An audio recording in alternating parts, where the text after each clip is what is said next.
This is Vikings United, your ultimate destination for everything Minnesota Vikings. Bringing together the most passionate fans, insightful analysts, and dynamic creators from across Skull Nation. Get ready for deep dives, spirited debates, and exclusive insights from Coach Cody. We're celebrating our community, honoring our heroes, and fueling your fandom with Pillars of Valor coffee. This is more than a show. It's a movement. This is Vikings United.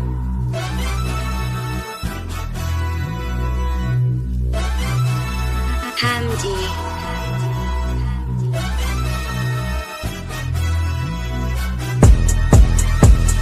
Purple and gold, that's all we know. Purple and gold, we holla skull. Purple and gold, this how we roll. Purple and gold, now holla skull. Purple and gold, this how it goes. Purple and gold, we holla skull. Purple and gold, that's how you know. Purple and gold, now holla skull. Representing Skull, the gang, you know the name. It's a Minnesota thing. Put that on the purple blood that's running through these golden veins. Hail, sleet, snow, or rain, regardless, we gon' go to games. $1 billion stadium on Sundays, they don't close the bank. Fail rarely, get your tail buried. Dig this JJ to JJ on Hail Marys. I'm like Aaron Jones, I see the field clearly. Gain 150 yards off of 12 carries. And 2 tugs, that's how you crack a can of ice cold whoop ass on the Packers fan. Downtown Minneapolis, where we pack the stands and put our hands above our heads when we clap our hands. That's how we clap our hands, we put our hands above our head when we clap our hands. Now clap your hands and put your hands above your head when you clap your hands. That's how we clap our hands, we put our hands above our head when we clap our hands. I said clap your hands and put your hands above your head when you clap your hands. Purple and gold, that's all we know. Purple and gold, we holla skull. Purple and gold, this how we roll. Purple and gold, now holla skull. Purple and gold, this how it goes. Purple and gold, we holla skull. Purple and gold, that's how you know. Purple and gold, now holla skull.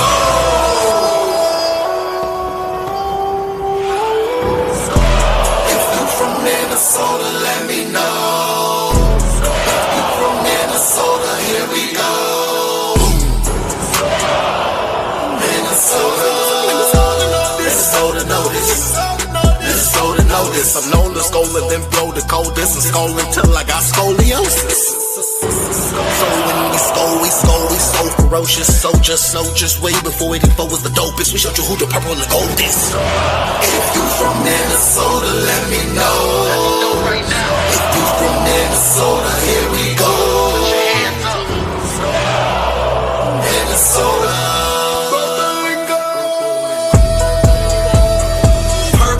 And gold, that's all we know. Purple and gold, we holla skull.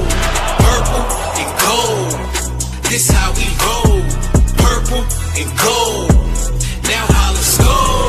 Purple and gold, this how it goes. Purple and gold, we holla skull.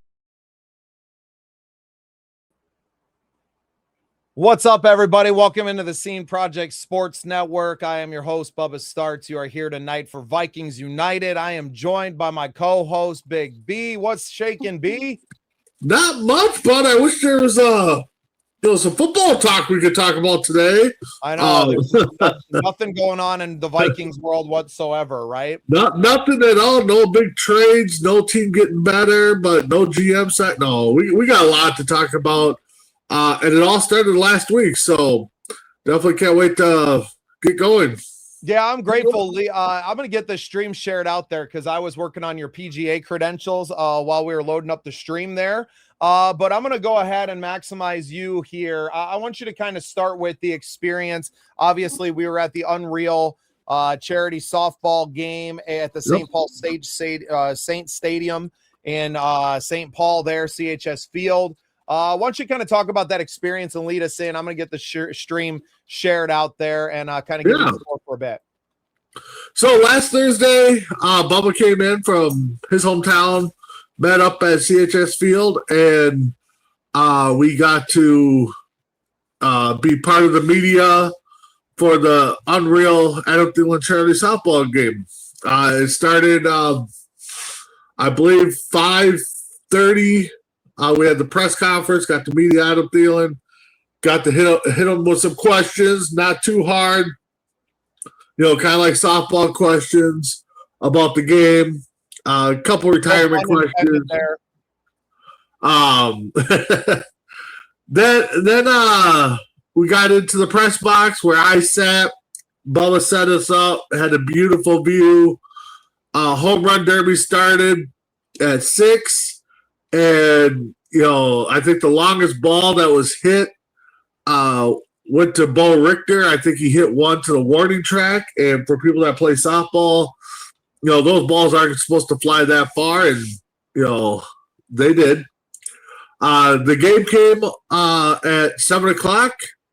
Paul Allen was doing the on-field play-by-play, so you got to hear him. Bubba and his lovely wife Danielle made their way down to a little media area where the St. Paul Saints public address announcer does his thing.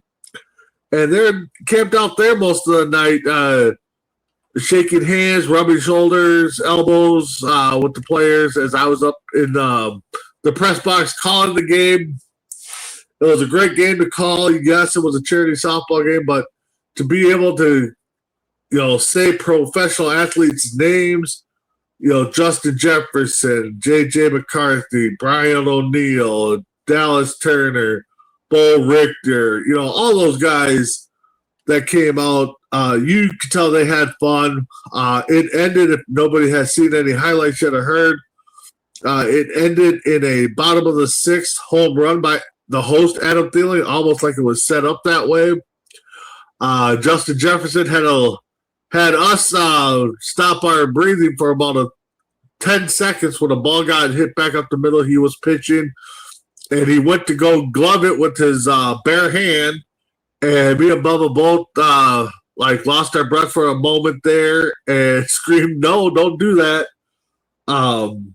But it was a fun time. Definitely can't wait to do more stuff with the Scene Project, stuff like that. Can't wait to do it next year. I know, Bubba, your mind's already turning on how we can make it better. Yeah, there was some glitches and some mishaps on my end where I kicked out the power cord and the laptop went dead, so I lost signal. But a learning moment, but definitely a fun moment. Once the home run derby, got underway, I think that's when I kind of was like, oh my God, this is actually for real, so. Yeah, the press conference, and I remember from being at the first, big press conference that I did and getting to interview, Sir Nick Faldo and, Chris Carter, Rondé Barber, and getting to ask them questions and that tension at first. And then you start talking and, to have these men look you in the eye and answer your question and them really make you feel like you're part of it. And to them, they don't know that we're not, right? They don't know that we're not from some other news organization and what it is. So while it can be a little unnerving for us, they made us feel right at home, out on the field. We got autographs for everybody. We actually, the gloves that we got that Danielle was showing off on the show, those are the gloves that everyone was wearing at the home run derby. And then they just sat there in front of us all night. Nobody was during the game, right? So it was cool. And they were just a pair of Vikings receiver gloves. They weren't even batting gloves. So they had some big hands in them. I mean, have a piece of the field. Danielle got a couple autographed jerseys.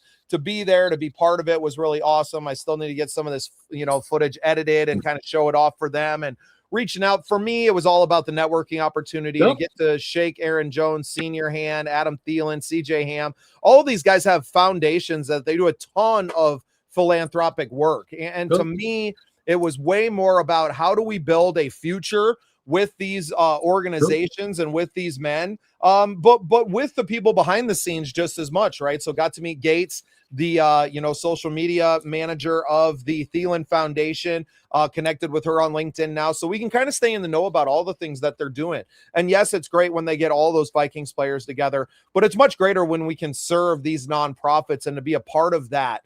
And because everybody wants in on the big things, right? It's how do you serve and bolster those relationships when the when the chips aren't all on the table, right? When they're out, serving the youth and being a part of these different things, and there could be more opportunities to, shine a light on theirs and capture some stories around that. That's what I'm interested in. So great opportunity for us.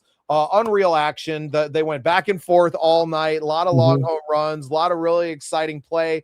JJ McCarthy out there with the team, some interesting stuff there, right? As all of, it feels like all of the Vikings fans have kind of given up on the young man, but this team hasn't. And I think that was notable during the game, that they still had a lot of love for the young man. Seeing the past players and present and how much they enjoyed it and how much they enjoyed engaging with the young fans. I think that was just really awesome. It was such a blessing to be there, to be a part of it, and to now get to, spend this next, the next year preparing for the next time, right? Because I think they were really thrilled to know that somebody had taken the initiative to broadcast it out there on YouTube. And granted, it probably doesn't have as much, as much juice on the replay as it would have live, and there really just wasn't an opportunity for us to really get that out there, outside of our small following. But next year, now being the guys that have already done it, we have a really big leg up on it to go, hey, we know the field, we know the situation we're walking into for next year. It sucks that we have to wait 360 days to do it again, but that will be ready, and it's going to be an even better product that we put out there, and really looking forward to just capturing even more of it and getting a little bit better access, maybe, right? Maybe we have all access next year and we're able to capture some more interviews and to have these guys on the field and to bring a little bit better, production to it. So really excited. You knocked it out of the park. I heard nothing but compliments on the broadcast from everybody that was tuning in live. They said you absolutely knocked it out of the park. And I got to provide a great experience for my wife, which keeps me out of the doghouse. So I'm happy.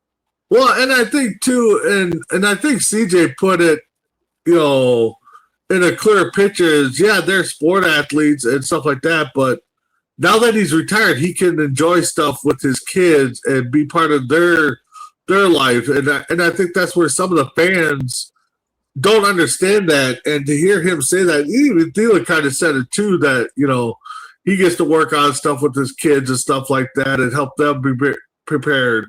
So there wasn't, it's not football 24/7 where he might get a day off here to go do some family things. He can do it all summer, all winter. So, but no, I can't wait for our next time and the next time I get to call a game. I think it was a fun experience for me. So.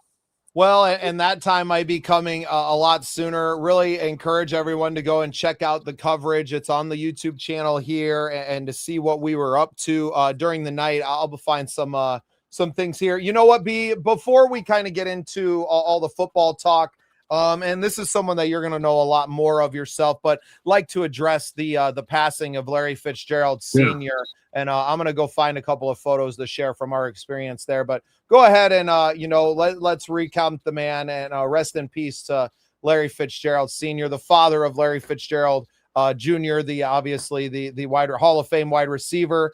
But his dad was a Viking, and I didn't realize that he was part of the Vikings organization and part of the Vikings family for a long time. So I'll let you do that. I'm going to find some photos that we can share with the people from our game experience. So Larry Fitzgerald Sr. Passed away yesterday, June 1st, at the age of 71.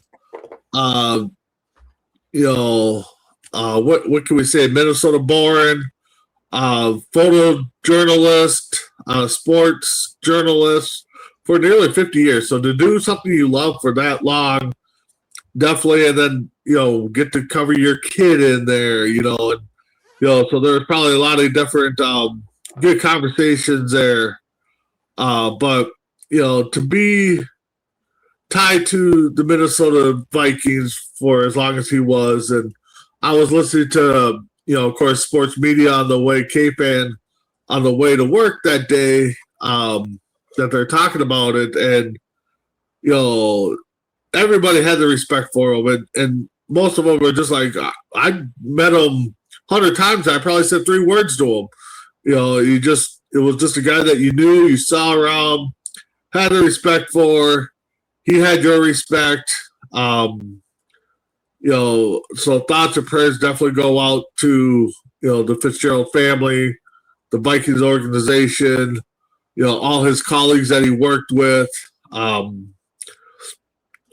So definitely props to him and the long journey that he had. And I think in the perspective too that, we just, put into light, what life means, and, go do what you want, go have fun, follow your dreams, and if it's not, and don't get discouraged if it's a no, and, go somewhere else, but, do what you love, enjoy it,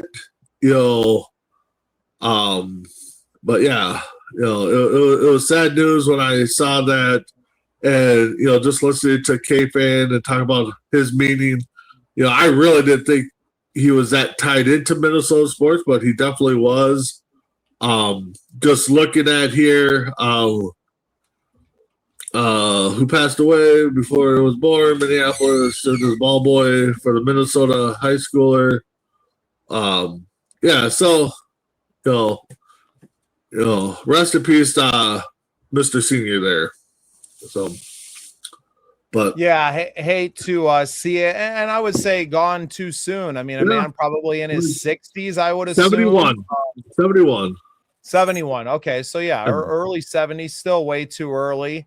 You wish you would have had some more time, but yeah, I hadn't realized until you had shared it that he was so tied into the Minnesota sports family. Yep. And I had not realized that, being a relatively, new fan to the team and things on my side, that it was something I wasn't aware of.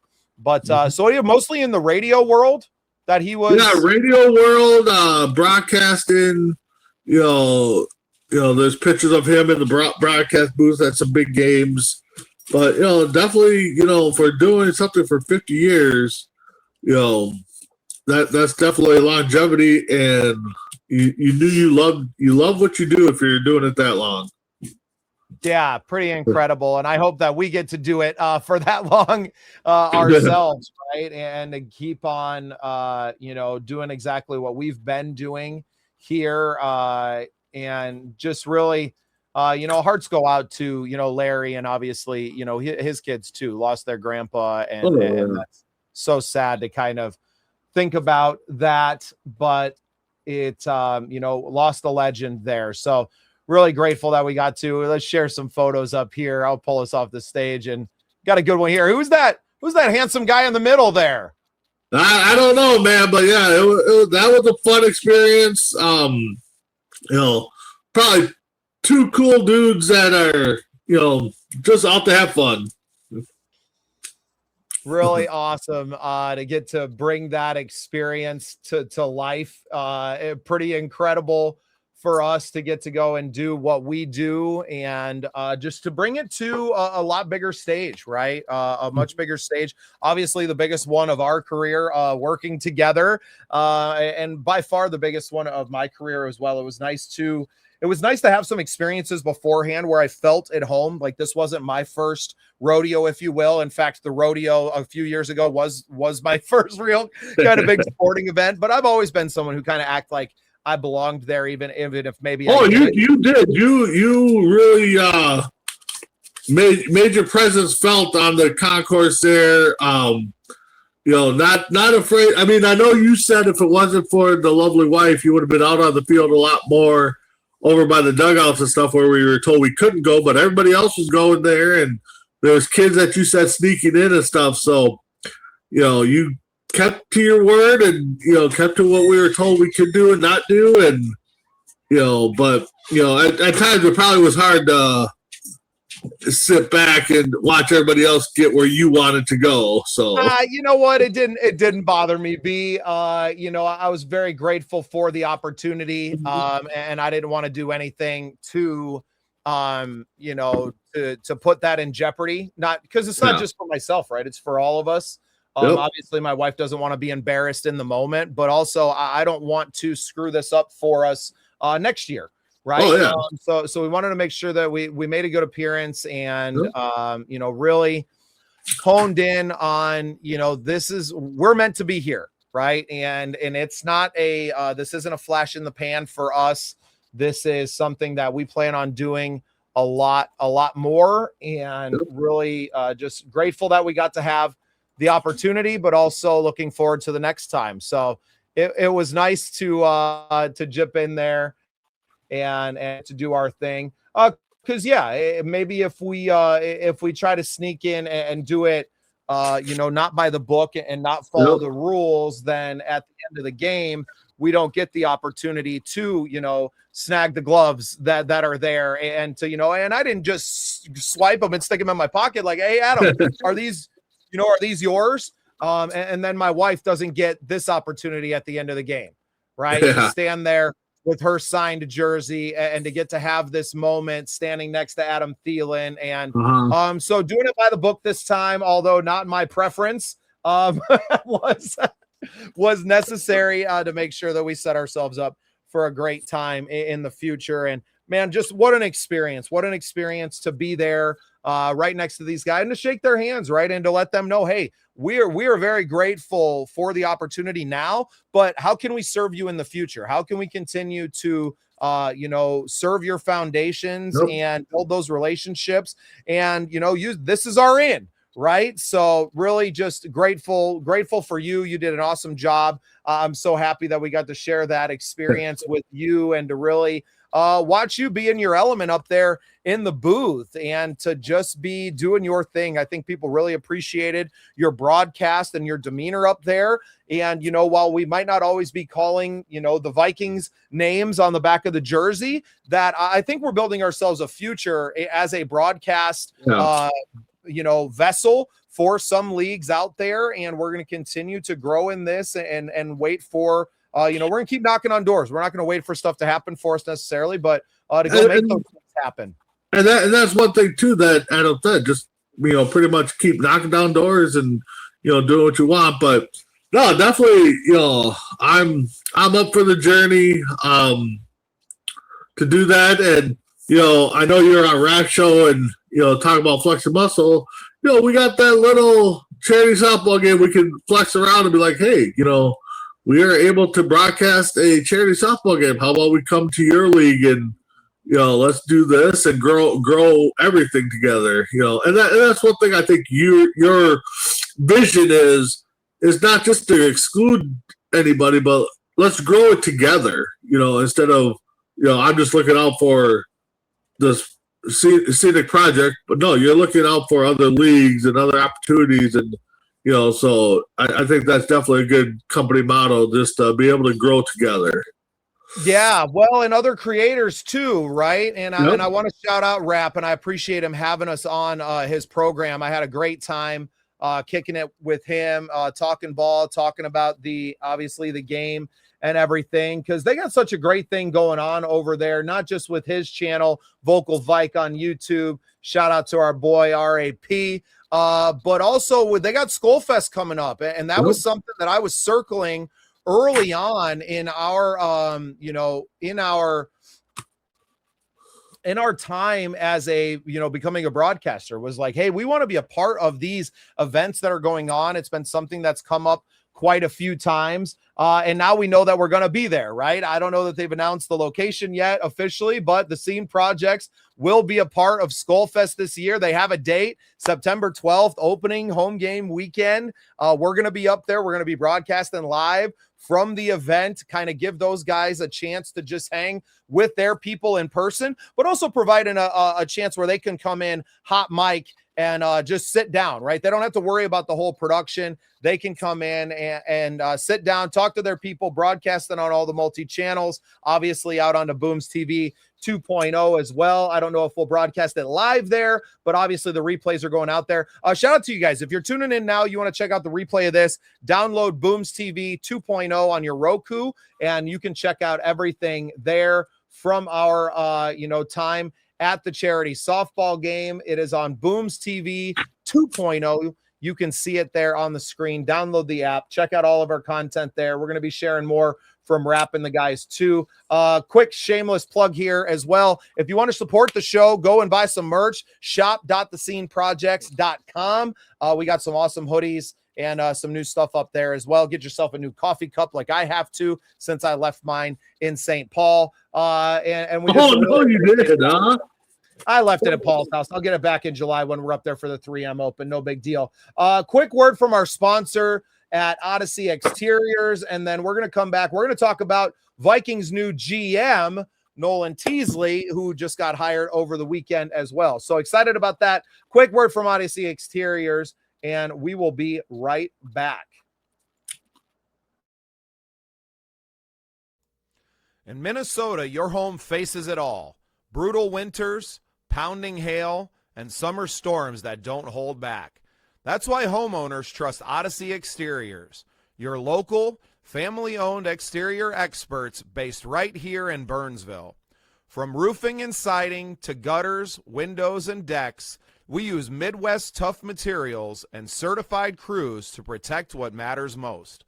With an A-plus rating from the Better Business Bureau and a reputation for integrity, we treat your home like it's our own.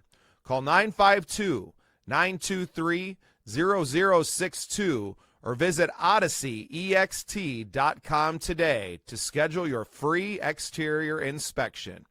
Odyssey Exteriors, built Midwest tough, built for you.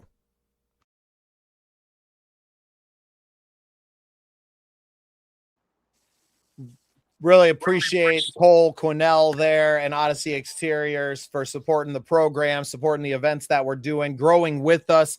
It's going to be an incredible run here as the season gets going, and can't wait. They have obviously been in off-season training activities, team activities this week.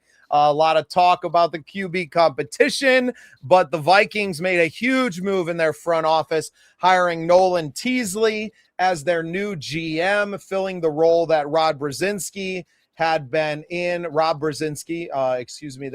That he had been interim following in. Rob goes back to his position in the organization. Although he was a candidate for the full-time GM job, I think it was obvious that they really wanted to go with someone that had the, player development and scouting background, which Nolan has in spades. A former D2 running back himself. His background, he rose through the ranks, 13 seasons in Seattle with the Seahawks organization. He was an intern first and then in the scouting department, director of pro personnel, and then serving as assistant GM. His philosophy, more traditional and process-driven, not analytics necessarily. Highly disciplined. This guy is an animal.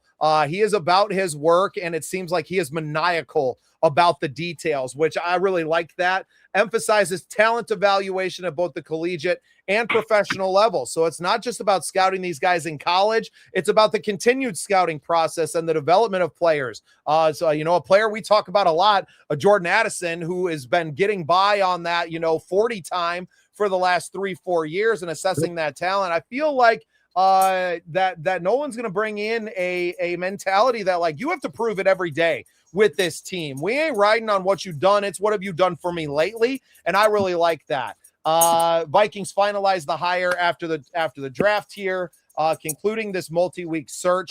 They started with, I think, 10 applicants. They narrowed it down to 5 finalists. and then finally settled on Nolan Teasley. B, how do you feel about the hire and the GM that we got here to lead this organization into a new era? Well, I mean, it would have been nice if they would have, got the GM done, prior to the draft, but they had a plan after, they let the old GM go, which is fine, and of course, now you got a guy in that comes from a winning background. And it sounds like he's a motivator too, that he wants to get the job done, because, I was listening to K-Fan when they broke it. They're giving him some backstory. After his, football career ended, he went into business world, kind of got bored with that, got back into probably hated every second of it. Got back into the sports world, and supposedly the rumor is that he sent a letter to every GM or every team possible to want to get back into football, wanted to be an intern, became an intern at 30, and moved up from there. And he was part of both championship teams. So he's seen it. He's helped it. So he's built a culture of winning. To go take an unpaid intern position at 30 years old when you've already been working in the workforce, that shows you just how much, one, he's passionate about the game, and two, he's willing to bet on himself. And I love that. I wasn't surprised, or I was surprised by the hire, but not in a bad way like this team usually does to us, right? And that's the thing. The only thing that's concerning right now is they went back to, okay, now we got three people to try to make things right. You got the GM, you got the owner, you got, Brzezinski, I guess, he's the money guy, and then you got the coach. So, it's just like, okay, how are we going to make this? And then you can't forget about B-Flow either. I mean, because he's in the background too, and he's got a lot of So I mean, try to make everybody happy. Try to build this team from three different visions into one. I mean, it could be a battle. So it'll be interesting to see how it moves forward. But props to him, like you said, he bet on himself at the age of 30 to get back into where he wants to be, and now he's mid 40s. And he's a GM of a professional football team to hope to be the one to right the ship and sail it home here and bring in a Super Bowl contending team. Well, and what's really amazing about his, not just the story, but the situation he's coming into is that this team isn't a bottom feeder, right? Which most teams make a change at the general manager position. They are, at the bottom of the league, and you're really in a rebuild.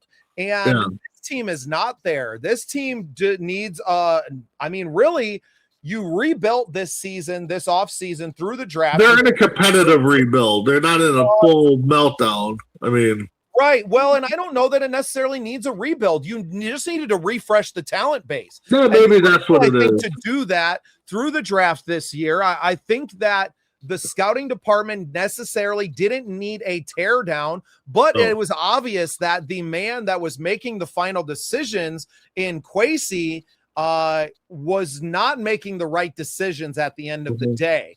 Yeah. Why he's not with the league with the team anymore. Also, probably not getting another job in the league for that matter. So you bring in someone here who is a football mind. He knows the game. He knows it from multiple different levels, working his way up to that assistant GM level, and now to be the general manager of a team. Now, that said, because he's a young man and he kind of has, KOC is a younger coach too, so he's not much older than Nolan is. Rob's kind of the old guy in the group, a little bit maybe of the curmudgeon, but I don't mind that guy being the one that's holding the purse strings, right? Like, that's the thing. That's what Rob's the best at, is that he can get the contracts to work out. He can work the money angle. He can, he's the number guy. It's definitely somebody that I would want in my back pocket, be like, hey, if we get this guy, can we make it work? And it's going to be interesting, B, to see what his big splash move is, right? Is it cutting ties with Jordan Addison?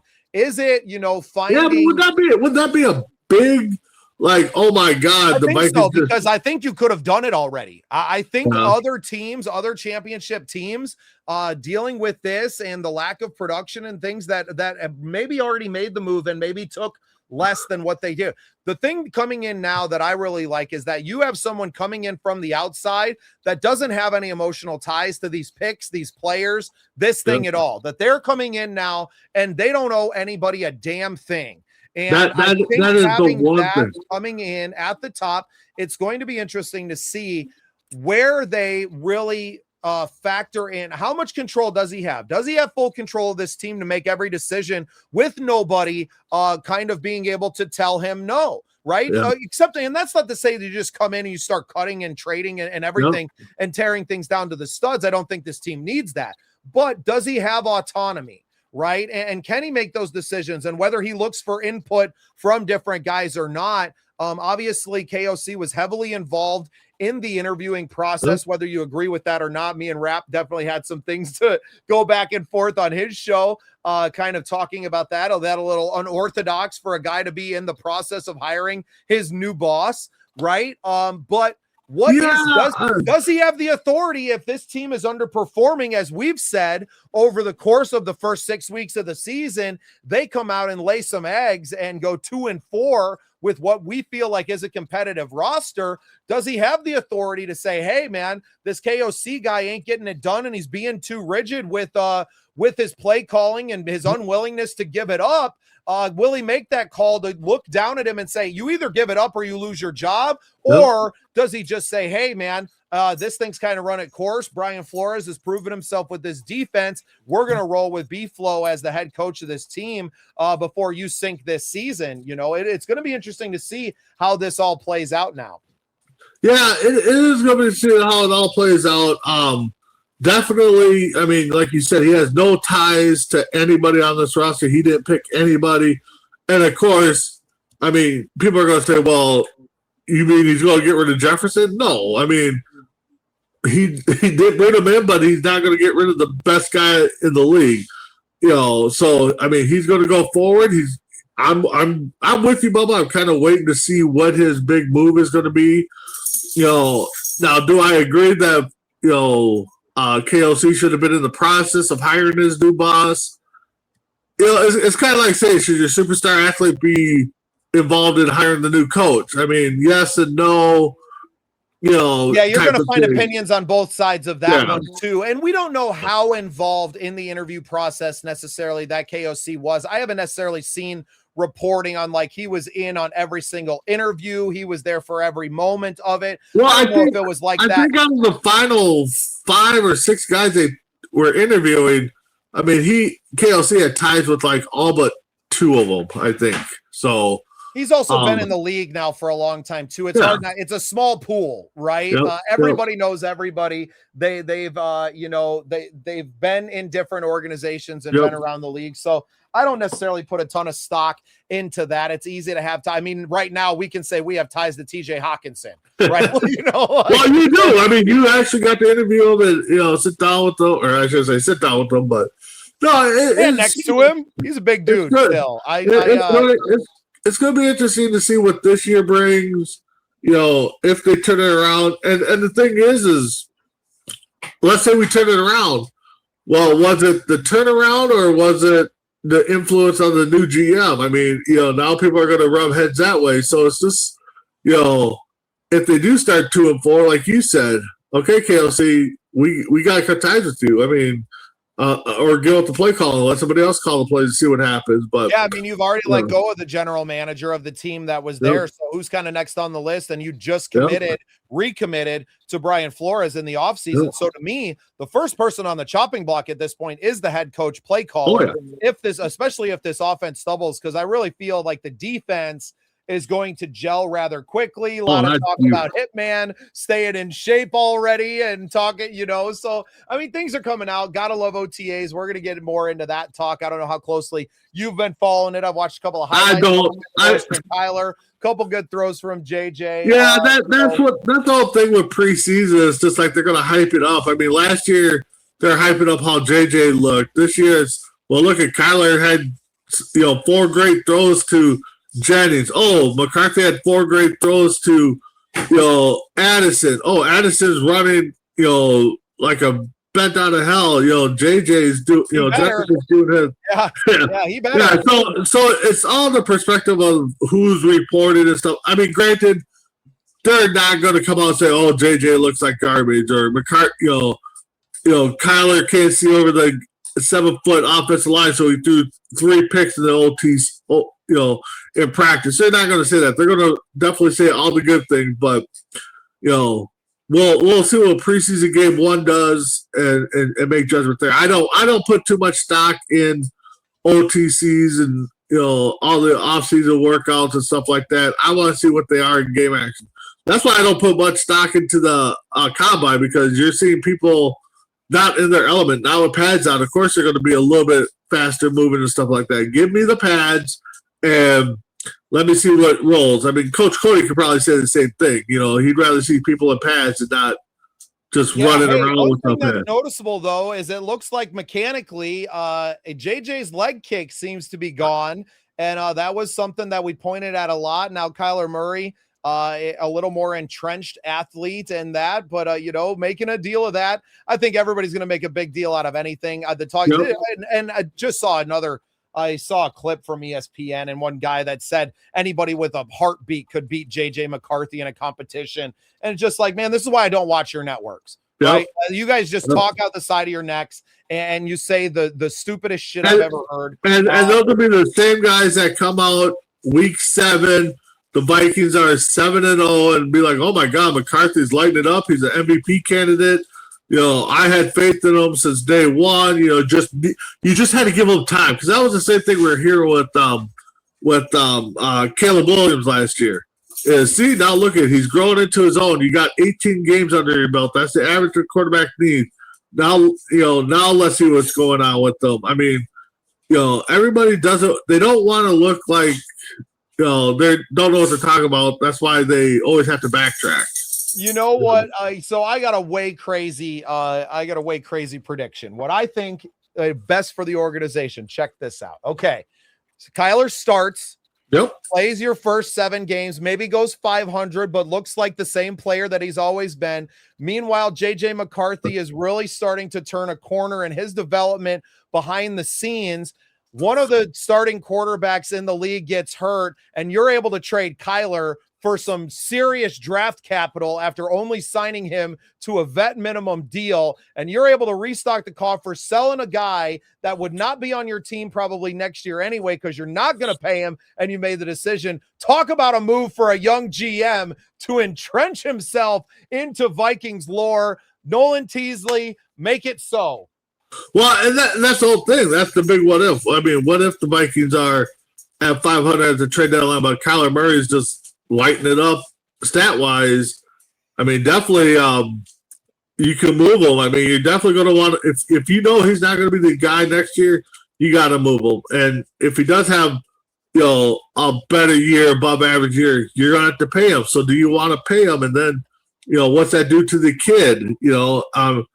And the thing is everybody's got to worry about what the thought is on JJ, Justin Jefferson, because he's the key factor. Because we lose him. I mean, that's a big chunk. That's a big shoes to fill. If we have to move him because he's not happy. Yeah, again, everybody talks about that and him wanting out, and I just don't. I don't think he wants out, but I mean, but sooner or later, personality. He's a competitor. He's committed to this team. He loves the city of Minneapolis. He loves the Minnesota Vikings fan base.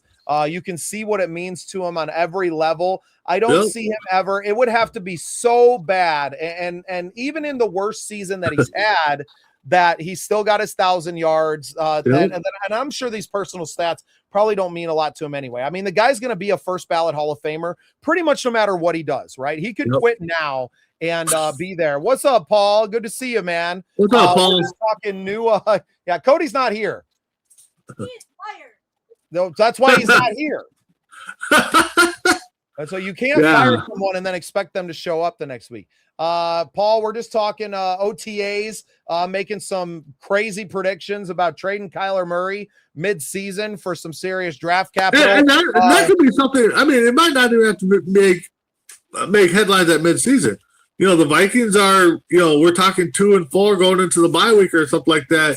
You're talking about KLC maybe getting the, boot. Kyler Murray could be that one too. I mean, we cut him. We don't get that big of a cap hit because we're only paying him. No, you trade him. No. Yeah. He is trade. You make him trade bait, and I don't know why more people aren't talking about that. Well, no, and I get that, but I mean, because nobody has to pay him, right? He's like the perfect trade. So you're like, cool, you want him on the deal that we got him for. We need 3 first-round picks. Right? Yeah, we're not going to overall pick. We need a first, your second, and another first net. Like, you can ask for the world because they're not trading for a contract either. And I think that's something that's getting massively overlooked in this process. And I don't know if this was in the cards there anyway, because that puts you in a position in a very, very draft heavy in a quarterback heavy and better class this year. That if you think, because why would you want to keep the guy who's going to be approaching 30 here soon, that you're going to have to pay 40, 50 mil when you could go out and potentially get a first or 2 firsts for a guy? I mean, what is the price tag? He's a number 1 overall pick that you're paying no money for. And I think that's the thing too. There, it also depends on how good he's doing here, because if he puts up the numbers that we saw our quarterbacks do last year, you're not going to pay $30-40 million for him. People will. No. He's put enough on tape, B. I think you're wrong. I don't think what he does this season matters at all. I don't think his stat matters at all. There are people that believe in Kyler Murray, the player, right? It might be the fact that maybe it's not in the NFL. Maybe his NFL career is over if he doesn't put up numbers. He goes plays baseball. No. People love Kyler Murray. He's supposed to be the MVP this season for the Vikings, man.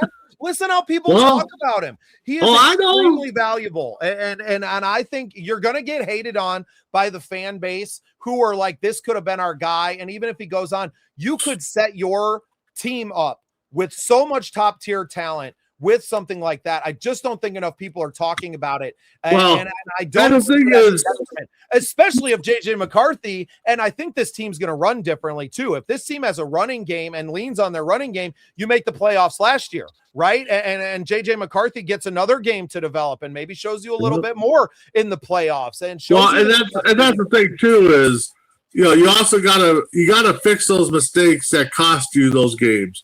We talked about heavily that, Addison missing the first 3 games, and then all the stuff that happened overseas, that could have been a game changer overseas. We could have walked away with both of those victories. The return in the Bears game where guys blew their assignments. Yep. I mean, it was a few plays during the season, and people are looking at this Vikings team completely different. So I think, I would be very intrigued to see the talks that are going on when the trade deadline is approaching, and because it happens, injuries happen. I mean, think about the Indianapolis Colts and losing Daniel Jones. What would they give up to get a Kyler Murray on their team for a vet minimum deal? What are you willing to give up? Right. Well, but that's the thing too. You talked about the Colts there. They're in another situation like the Vikings that they got a young guy. They got 2 young guys, as a matter of fact, sitting in the wings. One, Anthony Richardson, that they had a big high hopes for and has done nothing. You got I can't think of the guy that they like now. Leonard, I think his name is.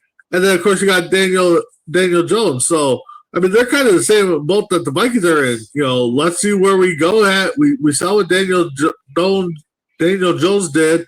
We know Anthony Richardson ain't the guy we thought he was going to be, but I mean, and then like you said, next year going into a heavy draft class for quarterbacks, how many teams are going to be willing to, risk draft picks? I mean, unless you got a quarterback. Trading with a team, you're trading with someone who has playoff aspirations, right? The teams that are tanking to the bottom, they're not trading their first round pick for a guy right now. But teams that you would be looking at would be those middle tier teams that are like, man, if we had that guy, we would be in the playoffs and could make a run at this right now, right? And it's not just the quarterback. What happens in a quarterback-heavy class, though, is that guys that would go top 10 now fall into the 12 to 15 range. And if you could have 2 or 3 picks in that range and their second-round picks in a what they're calling already a historic deep draft, it changes the look of this team. So I'm keeping my eyes peeled on that.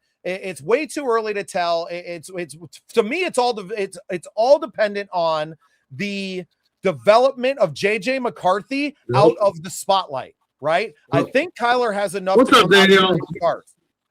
I think Kyler, just because of what he's done in this league and already being there, and I don't think it's a slight to JJ McCarthy, the player. And I think a lot of fans are going to look at that and be like, he's done. And a lot of fans already are, that he ain't the guy. He ain't going to be there. But they could already be seeing stuff in OTAs that they're seeing, corrections that have been made mechanically, little things that they're looking at that we're not seeing in the 4 highlights that the Vikings are posting, right? Like there's not a lot of access in these OTAs. And the thing is those people that are talking about that McCarthy's done and, we need to move on from him. Water, young man. Ruining our stream.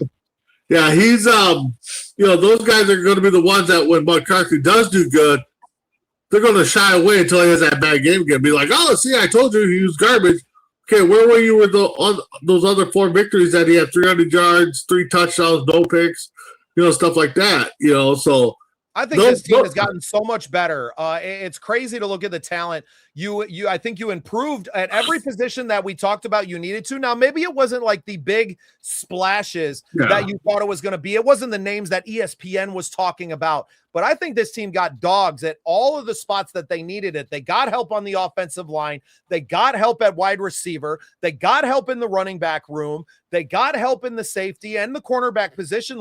And you got a monster at linebacker in that second round pick, right? You got the monster, you got the, and defensive tackle. Yeah, right? with Big Citrus there. So you've got some talent, man. So that defense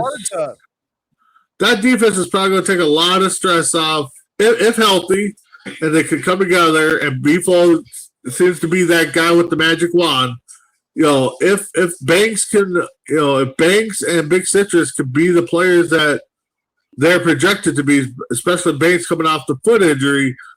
That defensive line is going to be scary. The linebackers are going to be scary. You've got disruptors at every level of the defense because I think Jacoby Thomas can be a disruptor from that safety position as well. And then just think if you bring back Harrison Smith. I mean, he was already a disruptor already. Now you bring him into with more disruptors. I mean, if I'm like Coach Cody, who's a defensive-minded player, I'm loving this defense. I mean.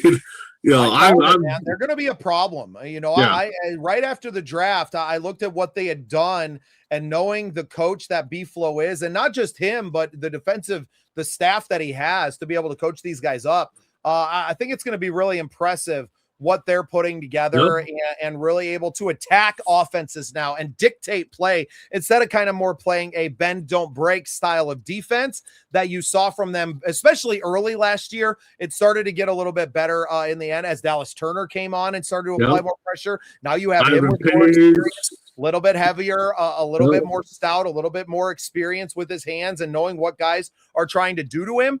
I think it's really we're going to turn a lot of heads, and I think they can do it early. And I think that defense can dictate some of these games early in the season. I know a lot of people are kind of picking us to split against the Bears and Green Bay, which one you win, which one you don't. That's always the MO with, the inter-division games is, you kind of like, okay. 2-0 in those games because your defense is on fire and Kyler Murray is able to give you something that they haven't seen out of a Vikings offense ever, right? A mobile quarterback. You haven't really seen it. Even Dante wasn't. I mean, he could move a little bit, but he wasn't Kyler Murray. In his first few years was the mobile quarterback. He was a bigger dude. But even then, I mean, Kyler Murray has breakaway speed from back there. There aren't a lot of guys that can do what he does. I would be really if we don't put both quarterbacks on the field a couple of times early in the season and leave you going, what do we do? But the thing is a sideways pass to Kyler Murray in the flat, a backwards pass to Kyler in the flat. What are you going to do when you got, Addison and Jefferson streaking down the field and 2 quarterbacks on the field at the same time?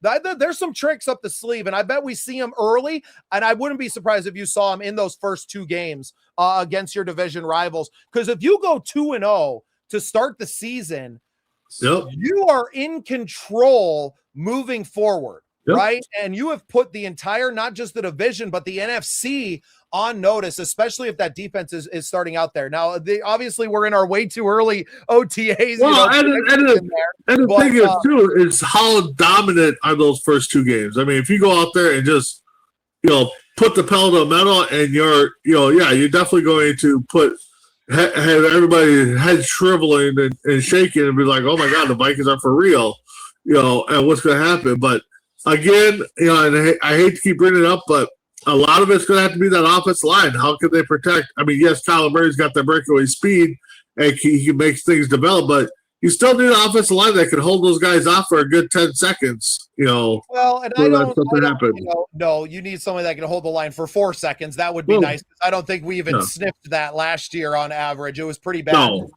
But I think getting these guys moving downhill and running the ball more, which was really something I thought was positive about Frank Smith coming in and joining this organization, to be that extra voice in KOC's head to say, hey, man, we got to run the ball here, right? You got to give these guys, you got to get them moving downhill. It's going to open these things. I promise you. I know you want to throw the ball. I know you want to do all these things from the backfield and you want to run this team, but you have to run the ball. And I think that extra voice, because what happens during the course of a game is you kind of get stuck in your tendencies and you're starting to call the plays that have worked for you before, and you're getting away from the things that you should be doing with the things that you think you should be doing. And I think just having another trusted voice, and I think, that's what inspires me a little bit with Frank Smith being there, is it's someone that is a trusted voice. It is not your Wade Phillips, the ghost of Wade Phillips in there, and being in the voice and not speaking up. You have someone from without the organization that came from the outside now to say, hey man, like, you somebody that's willing to stand up to these guys, right? And I think that's what's needed. And I hope that was also what Nolan Teasley brings to the table as well, to say, hey, you need to get out there and run the ball, man. Like, you need to run this team how it is, and to be that. And whether not during the game necessarily, but, after the game when they're doing kind of their debriefing sessions, to be like, hey, I want to see more of this from this team. This is how it should be doing it. And now you have a football guy in that GM spot to be able to put a little pressure on there, which KOC has not had for his entire career, right? And that's the thing too, is, with Nolan coming in, he's got a blueprint on what a championship team looks at. I mean, they had two running backs and one of them left. What are they going to do? Well, but again, they had two running backs. They got the ball rolling.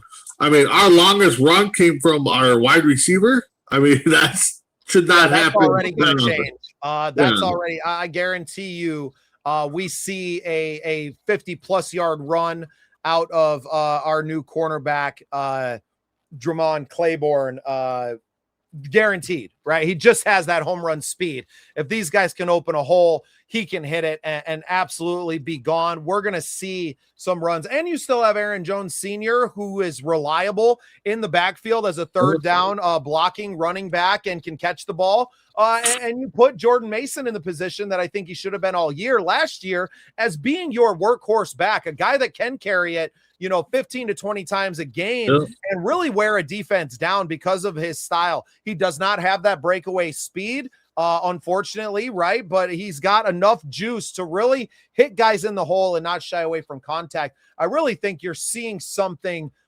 interesting developing here. It all comes back to the head coach, play caller, and what he's going to do to utilize the weapons that he has around him. You got a third down receiver now in Juwan Jennings, who can go up and get him. You saw him. I don't know if you saw the highlight where he kind of tips the ball to himself and catches it. That's something that you don't have from anyone else on the team. And he's big.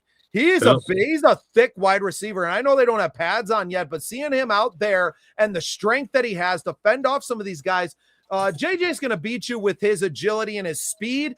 Not to say that he's not strong, but he's also not necessarily built like that. Juwan Jennings is probably, I would say, 15, 20 pounds heavier than a Justin Jefferson. And maybe doesn't have the speed that JJ does, but man, the ability to fend off these receivers and to clear out space for himself, I think is something that we've been missing, because you don't even get that from the tight end group. I mean, Oliver a little bit, but Oliver doesn't have the speed to separate. Hawk doesn't necessarily have that strength. And that's not what your tight end's supposed to do. He's supposed to be there to block, and he's supposed to be like the last option.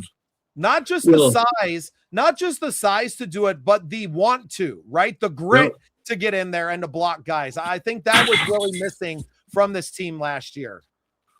Are you dying, dude? No, my dog slipped on something. So Jennings is what is he? 6'3", 212 compared to Jefferson, who's 6'1", 195. So he's got almost 20 pounds, man. Yeah, he's a big dude. And then you got Jordan Addison, 5'11" at 179. So yeah, I mean, I'm not comparing myself physically to the specimen that Justin Jefferson is by any means, but I'm like 6'1", 210, right? Juwan Jennings is more me, a little bit taller than Jefferson. Jefferson is a slight guy, but he beats you with home run hitting speed and the agility and the mentality of I'm going to get open and you can't cover me, right? And that's the thing too. What the Vikings have to do is they have to get those other aspects of the game working to give Jefferson that long home run. Because if people know that we're trying to get it to Jefferson, they know it's going to be on the deep ball, so they're going to cover him. But now if we got the guys that can shorten up that field, catch it over the middle, make some plays, that's going to open up the door for Jefferson to not be double coverage or triple coverage at sometimes. So that's something that KOC offense has to look at. And the reason that KOC leans on the deep crosser so much is that it's always open with JJ because you have to respect his home run hitting speed, right? And he can get out of that break so fast that at 20 yards, he's always open, right? Like he's always open because once he takes off the line, the safeties are dropping 30 yards deep and they're not going to come up and be able to jump that route if you have a guy that can anticipate that and get that ball in there. And I think you started to see that from McCarthy towards the end of last year. Kyler Murray thrives in those intermediate routes as well and has the accuracy to float that ball in there. So I think this team's going to be super dangerous. We've added so much that I think a lot of people are sleeping on this team.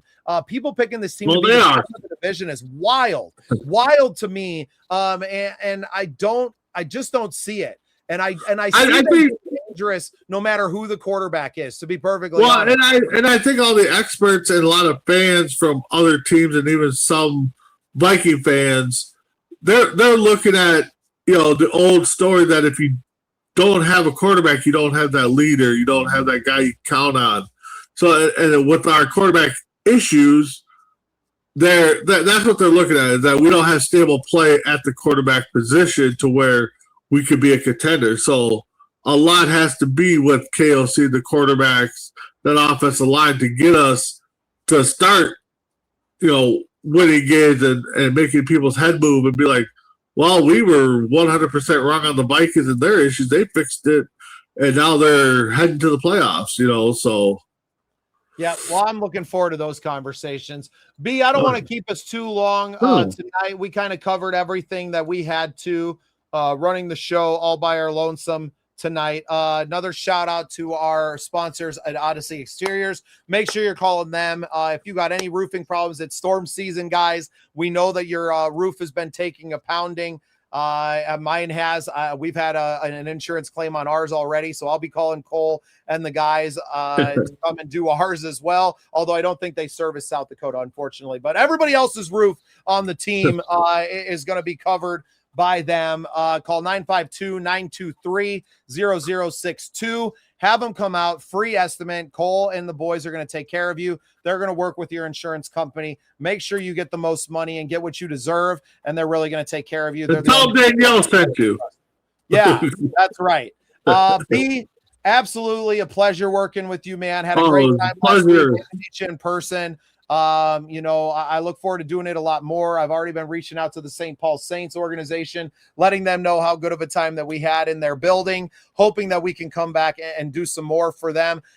Just got word this weekend. I'm actually going to be in Sioux Falls with the Sioux Falls Canaries. They got a kids youth camp going on. So I'm going to go up there, bring the cameras along, get to meet everybody up there in person and shake some hands and get to see the inside of the building there. film a little bit of content with all the kids there, have something to share. And we've been talking to the Northwoods League as well. Had Ed Tuttle from the Traverse City Pit Spitters up there in Michigan on the show today. That's going to be airing on Friday. Great convo with him. Northwoods League is in full effect right now. College World Series is going on. Check out 789 next week. We're going to have some really great content for you guys there.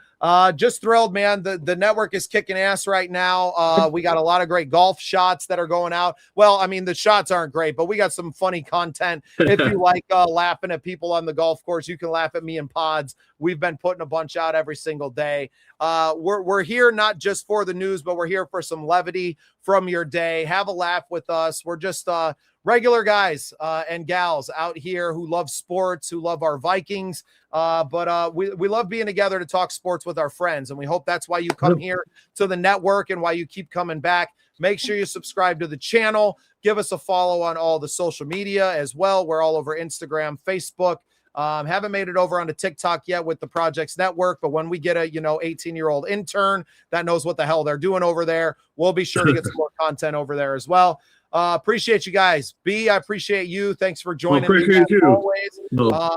Everybody, we'll see you next Tuesday for Vikings United. Join us this Saturday on the Scene Project Sports Network for the Scratch Project Cut Line and some great golf content from us there. Everybody have a great night. We'll see you later. Have a good one.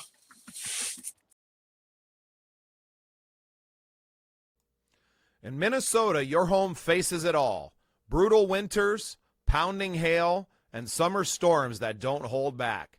That's why homeowners trust Odyssey Exteriors, your local, family-owned exterior experts based right here in Burnsville. From roofing and siding to gutters, windows, and decks, we use Midwest tough materials and certified crews to protect what matters most. With an A-plus rating from the Better Business Bureau and a reputation for integrity, we treat your home like it's our own. Call 952-923-0062 or visit OdysseyEXT.com today to schedule your free exterior inspection. Odyssey Exteriors, built Midwest tough, built for you.